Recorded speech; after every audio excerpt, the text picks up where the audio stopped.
CM Revanth Reddy భారీ బహిరంగ సభను విజయవంతం చేయాలని ప్రభుత్వ విప్ ఎమ్మెల్యే యాదవ్ శ్రీనివాస్ కోరారు. రాజన్న సిరిసిల్ల జిల్లాలో 7వ తేదీన సీఎం రేవంత్ రెడ్డి పర్యటించనున్నట్లు తెలిపారు.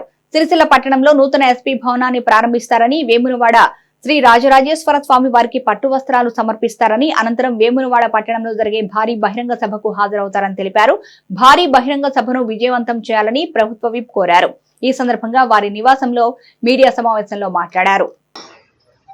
రాష్ట్ర ముఖ్యమంత్రి గౌరవనీయులు శ్రీ రేవంత్ రెడ్డి గారు 7వ తేదీన గురువారం సాయంత్రం 4 గంటలకు రాజన్న సిరిసిల్ల జిల్లా కేంద్రంలోని హెలిప్యాడ్లో దిగి జిల్లా కేంద్రంలో ఉన్నటువంటి జిల్లా ఎస్పీ కార్యాలయాన్ని ప్రారంభం చేసుకొని ఇతర అభివృద్ధి కార్యక్రమాలు కూడా శంకుస్థాపనలు ప్రారంభోత్సవాలు చేసుకొని కాంగ్రెస్ పార్టీ ముఖ్య నేతలతో పాటు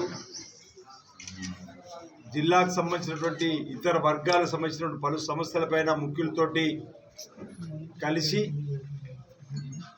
తదుపరి సేఫ్టీ మోకు గౌడ సోదరులకు బీసీ సంక్షేమ శాఖ మంత్రి పొన్నం ప్రభాకర్ ఆధ్వర్యంలో ప్రవేశపెట్టేటువంటి కార్యక్రమాన్ని రగుడు దగ్గర లాంచింగ్ చేసుకొని 5-5:15 మధ్యలో వేములవాడ రాజరాజస్వామి సన్నిధిలోకి వచ్చి స్వామివారికి పట్టు వస్త్రాలు సమర్పించి స్వామివారిని దర్శించుకొని ఆ తదుపరి 5:30 ఆపైచులకు 6 మధ్యలో బాలనగర్ ప్రాంతంలో కోర్టు దగ్గర ఉన్నటువంటి సువిశాలమైనటువంటి మైదానంలో ఓ భారీ బహిరంగ సభలో ఈ ప్రాంత ప్రజలను ఉద్దేశించి మాట్లాడేటువంటి కార్యక్రమాలు రూపొందించడం జరిగింది.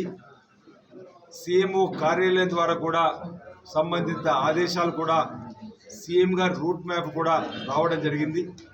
అది ప్రెస్ వారికి కూడా పంపించడం జరిగిందన్నమాట. ఈ సందర్భంగా తెలియజేస్తూ రాజన్న సిరిసిల్ల జిల్లా కేంద్రంలో మరియు వేములవాడ నియోజకవర్గంలో దక్షిణ కాశీగా పేరుగేసి రాజన్న ఆలయానికి వారు రావడం ఈ ప్రాంతంలో ఉన్నటువంటి పలు సమస్యలు పరిష్కారం కావడానికి దోహదపడుతుందని చెప్పనే మాటలు ఈ సందర్భంగా తెలియజేస్తూ మరి పెద్ద ఎత్తున రాజన్న సిరిసిల్ల జిల్లాకు సంబంధించినటువంటి ప్రజలు, యువకులు, మహిళలు, రైతులు, అన్ని వర్గాలు, వ్యాపార వాణిజ్య వర్గాలు, యువకులందరూ కూడా స్వచ్ఛందంగా తరలి వచ్చే సమావేశాలు విజయవంతం చేయాల్సిందిగా కోరుతూ